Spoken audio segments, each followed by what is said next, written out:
नमस्कार दोस्तों, नमः शिवाय। जीवन ज्योति चैनल में आप सभी का हार्दिक स्वागत करती हूँ। दोस्तों, आज मैं बात करती हूँ 7 ऐसी बातों की, या ये कहिए कि 7 ऐसे मूल मंत्र की, जिन्हें यदि आप अपने जीवन में अपना लेते हैं, जिन पर आप ध्यान देते हैं, तो आप देखेंगे कि आपका जीवन कितना खुशहाल और सफल होगा। आप अपने जीवन में शांति का अनुभव करेंगे, संतोष का अनुभव करेंगे और आपका जीवन पूरी तरह से बदल जाने वाला है। दोस्तों, ये 7 मूल मंत्र आप अपने जीवन में जरूर अपनाइए। इस वीडियो को देखने के बाद, सुनने के बाद आप इन 7 बातों पर अवश्य ही ध्यान दीजिए और इन्हें अपने जीवन में अवश्य ही उतारिए। फिर देखिए कि इन 7 मूल मंत्रों का क्या चमत्कार आपके जीवन में होने वाला है। तो दोस्तों, यदि आप मेरे चैनल पे नए हैं तो मेरे चैनल को जरूर सब्सक्राइब कर लीजिएगा। वीडियो आपको उपयोगी लगता है, आप मेरी बातों से सहमत होते हैं तो एक लाइक जरूर कर दीजिएगा। कमेंट बॉक्स में नमः शिवाय जरूर लिखिएगा। वीडियो में अंत तक अवश्य बने रहिएगा। दोस्तों, खुशहाली, सफलता, शांति, संतोष, प्रेम, ये सब किसको अच्छा नहीं लगता? हम सभी को अच्छा लगता है, लेकिन कहीं ना कहीं हम किसी न किसी बात से हमेशा परेशान रहते हैं, उलझन में रहते हैं और दुखी रहते हैं। ये 7 ऐसे मूल मंत्र हैं जिन्हें आपको अपने जीवन में उतारने की आवश्यकता है। यदि आप इन 7 मूल मंत्रों को अपने जीवन में उतार लेते हैं तो बदलाव आप स्वयं देख पाएंगे। धीरे धीरे ही सही, लेकिन आप प्रयास करेंगे इन बातों को ध्यान रखने की, इन पे अमल करने की, तो आप स्वयं देख पाएंगे कि आपका जीवन किस प्रकार बदल जाता है। आइए शुरू करते हैं। सबसे पहला जो मूल मंत्र है दोस्तों, कि जो प्राप्त है वही पर्याप्त है। इस सिद्धांत को आप अपने जीवन में बिल्कुल अपना लीजिए और गांठ बांध लीजिए, क्योंकि इच्छाओं का अंत तो कभी हो ही नहीं सकता। हमारी इच्छाएं अनंत हैं। हमें आज जो भी मिला है, हम हमेशा उससे ज्यादा पाने की इच्छा रखते हैं और हम चाहते हैं कि हमें वो सब कुछ मिल जाए जो और किसी के पास है। इनके पास ये है, उनके पास वो है, लेकिन मेरे पास नहीं है, कम है। तो कभी भी हम जो हमें मिला हुआ है उससे हम संतुष्ट नहीं हो पाते हैं, खुश नहीं हो पाते हैं। सबसे बड़ा तो कारण यही है हमारे दुखी रहने का।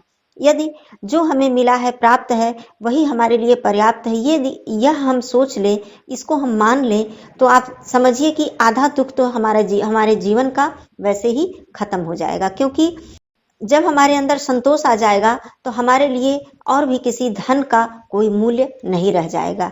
जब आवत संतोष धन, सब धन धूरि समान। दोस्तों, यह कहावत आप लोगों ने सुनी होगी। तो इस प्रकार से यदि आपके अंदर संतोष आ जाता है, जो आपके पास है वही आपके लिए पर्याप्त है, तो आप देखेंगे कि आधा दुख तो जीवन का आपके अपने आप ही दूर हो जाएगा। दूसरा मूल मंत्र मैं बताती हूँ कि आप हमेशा ईश्वर का धन्यवाद कीजिए। करके देखिए, एक बार प्रयास कीजिए। आप कहेंगे कि मेरा जीवन दुखी है तो मैं कैसे धन्यवाद करूं? जो कुछ भी छोटी छोटी खुशियां, छोटी छोटी चीज आपको जो भी मिला हुआ है, आपको परिवार, पुत्र, संतान, घर में जो भी खाने के लिए भोजन, जो भी कुछ मिल रहा है, उसके लिए आप ईश्वर का धन्यवाद कीजिए। आपको आज भोजन मिला है, उसके लिए भी आप ईश्वर को धन्यवाद कीजिए। पता नहीं इतना भी किसी के पास ना हो, आज शायद कोई भूखा ही सो रहा हो, लेकिन आपको भोजन मिला है, आज आप पेट भर के खाए हैं और खाकर आप संतुष्ट हैं, तो इसके लिए भी ईश्वर को धन्यवाद कीजिए। हर एक चीज के लिए आप ईश्वर को धन्यवाद कीजिए।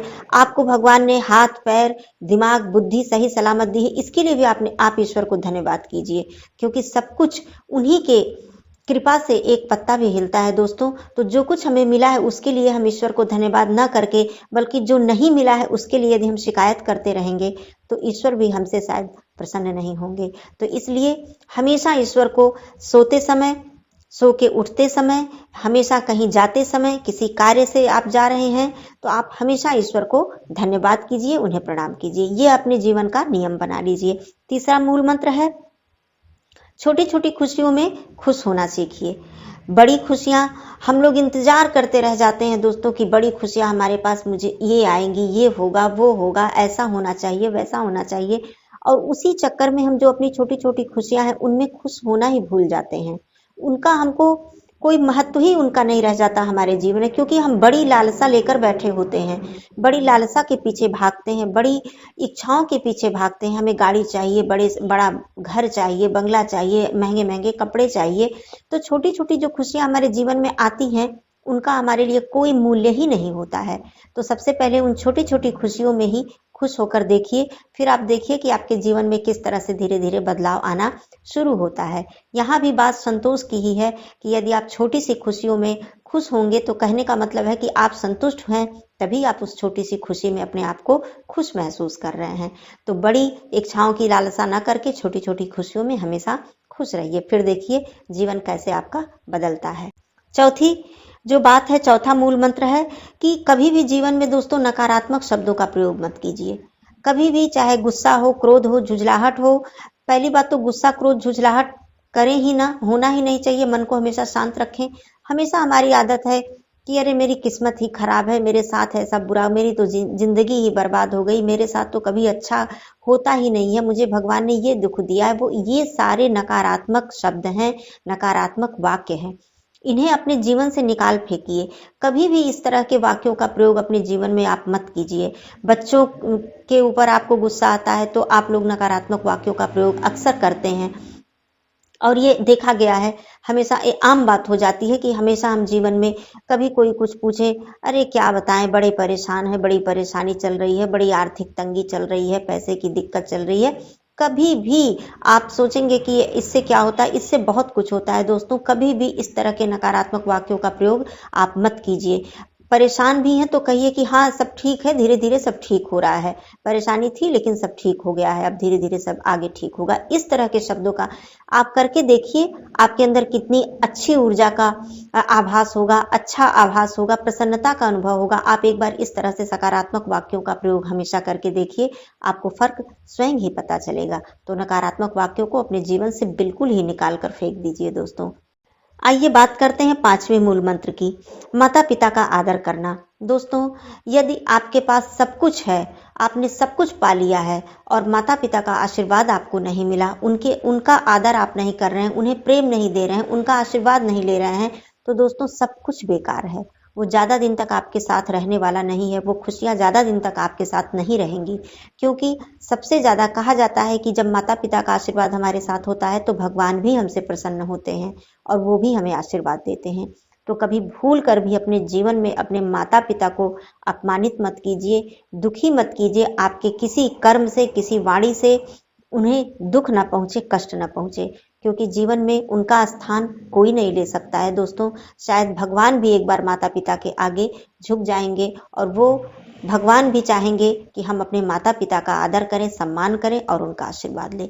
कभी भी जीवन में ऐसा मत कीजिएगा। यदि आप ऐसा करते हैं तो आज ही से, अभी से इस चीज को आप बदल दीजिए अपने जीवन में, क्योंकि आज आप भले ही बहुत सुखी हों, लेकिन ऐसा करके शायद आप अंत तक कभी सुखी नहीं रह पाएंगे। ये बहुत बड़ा दोष है और बहुत बड़ी हमारी, मैं क्या कहूं कि इस तरह से बहुत होता आ रहा है और अब ज्यादा ही कुछ होने लगा है दोस्तों।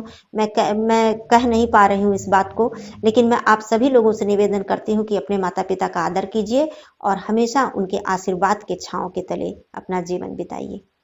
छठवां मूल मंत्र जो मैं आपको बताना चाहती हूँ कि विषम से विषम परिस्थितियों में, ये सबसे जरूरी बात मैं बताना चाहती हूँ कि विषम परिस्थितियां, कठिन से कठिन समय भी आ जाए, लेकिन आप सही रास्ता कभी मत छोड़िए, सत्य के मार्ग पर चलना कभी मत छोड़िए। कहने का अर्थ ये है कि आपके पास बहुत आर्थिक तंगी आ गई है, आप बहुत परेशान हैं, तो आप चाहें किसी गलत राह से, कोई भी आपको सुझाव देता है या आपको कहीं दिखाई देता है कि इस गलत राह से पैसा हम ले आते हैं या कोई भी काम गलत राह से कर लेते हैं, तो ऐसा कभी मत कीजिए।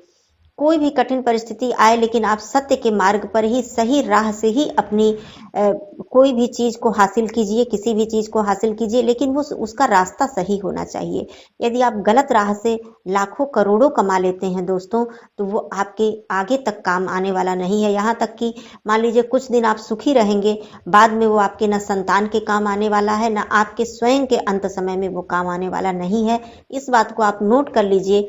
तो कहने का अर्थ यह है कि कठिन परिस्थिति, विषम परिस्थिति जब भी आए तो धैर्य के साथ, लेकिन अपना सही राह कभी न छोड़िए। सत्य और ईमानदारी की कमाई ही हमेशा खाइए और उसी राह पर आप हमेशा चलिए। चल के देखिए, वो कठिन समय, वो विषम परिस्थितियां भी बीत जाएंगी और आपके पास फिर से अच्छा समय आएगा ही आएगा। सातवां मूल मंत्र है दोस्तों, जिसके कारण हम बहुत ही ज्यादा दुखी रहते हैं, परेशान रहते हैं, निराश रहते हैं, अपने बीते हुए कल को याद करके। बीते हुए कल को याद करना तो चलिए ठीक है, मैं मानती हूँ कि बीता हुआ कल किसी को नहीं भूलता है, लेकिन किस रूप में आपको याद करना है? अपने बीते हुए कल को आपको याद करना है। यदि आपसे कोई गलती हुई है बीते हुए कल में, तो उससे सीख लेना है आपको, उससे ज्ञान लेना है कि आगे से हमसे ये गलती नहीं होनी चाहिए। इस तरह से बीते हुए कल को याद कीजिए। या आप बीते हुए कल आपका जो था वो दुखी आप थे उस समय, या आपको बहुत बड़ा कोई दुख मिला था, तो उसको याद कर करके दुखी होकर आप अपना आने वाला कल भी मत बिगाड़िए। तो बीते हुए कल से यदि कुछ लेना आप चाहते हैं तो सिर्फ शिक्षा लीजिए, अपनी गलतियों को सुधारने का संकल्प लीजिए, न कि बीते हुए कल को सोच सोच कर आप दुखी होते रहिए, परेशान होते रहिए। यदि कोई दुख था, कोई परेशानी थी, तो उसको अपने दिमाग से निकाल दीजिए। बीते हुए कल में जीना छोड़कर वर्तमान में और अपने भविष्य के बारे में सोचते हुए अपना जीवन बिताइए। ये सबसे बड़ा हमारे दुख का कारण होता है कि हम अपना बीता हुआ कल ही सोचते रह जाते हैं और आगे के बारे में कुछ सोच नहीं पाते। तो ये 7 मूल मंत्र थे दोस्तों। धीरे धीरे इन्हें अपने जीवन में उतारिए और देखिए, एक एक करके आप यदि इन सब बातों को अपनाना शुरू करेंगे, अपनी आदत में शामिल करेंगे, तो आप देखेंगे कि आपके जीवन में कितना बदलाव आता है और स्वयं आप इस बदलाव को महसूस कर पाएंगे। दोस्तों, बातें अच्छी लगी हों, उपयोगी लगी हों तो एक लाइक जरूर कर दीजिएगा। फिर मिलती हूँ ऐसे ही किसी उपयोगी टॉपिक के साथ। तब तक के लिए धन्यवाद। नमः शिवाय।